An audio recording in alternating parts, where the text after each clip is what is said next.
This John Reid-Glenn Youngkin fight over gay porn is worth keeping an eye on. Chris Graham here, Augusta Free Press. Yeah, this is something. I got your attention with that lead in the headline on the video. John Reid, the Republican Party nominee for lieutenant governor, and I got to emphasize Republican Party nominee here. He's accusing the political team of Glenn Youngkin, the sitting Republican Party governor, of staging a coup against him. This is out in the open. I can't believe this. Reid, in a video posted online on Sunday, said the leader of Youngkin's political team called his campaign and offered to get the quote lies and threats against Reid to stop, but only if Reid were to agree to drop out of the lieutenant governor race.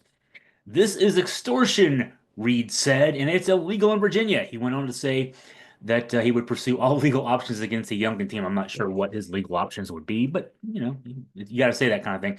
The issue being hyped by the Youngkinistas is a trove of reposts of sexually explicit photos of men to a social media account using a handle associated with Reid, who is openly gay. The real issue isn't hot gay porn, but rather it's just that Reid is gay. It's simply all it is. And that he's a gay man on a statewide ticket headlined by a woman named Winsome Earl Sears, the sitting lieutenant governor, who's also a black woman and she's an immigrant from Jamaica, and Jason Miyares, the sitting attorney general, who's the son of a Cuban refugee. Team Trump tried way too late in the game to recruit a pair of MAGA dead enders in the form of former state senator Amanda Chase, former state delegate Dave LaRock, both of whom were at January 6th, cheering it on, to run against Earl Sears, but neither was even competent enough to be able to get on the ballot for a June primary, which is par for the course for the MAGAs.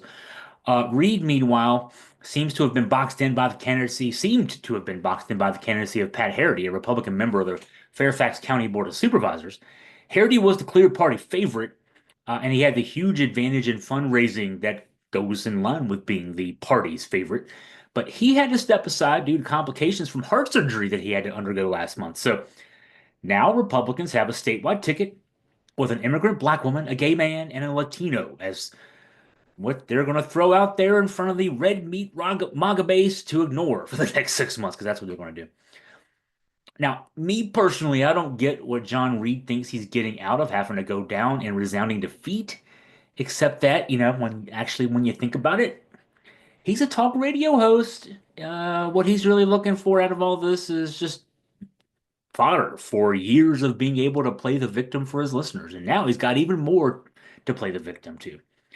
Cue the sad violin. Here's his money shot quote. I guess it would be appropriate for me to call it that. Here's where wrapping things up. I'm a conservative Trump supporter, Reid said. I'm gay. Everybody knows it because I've told you in person and in the media for decades. I'm the Republican nominee for lieutenant governor, and I'm more transparent, and I'm more conservative, and I'm tougher than any of my detractors, and I'm not going anywhere except to get back on the campaign trail, win this election, and take these people to court.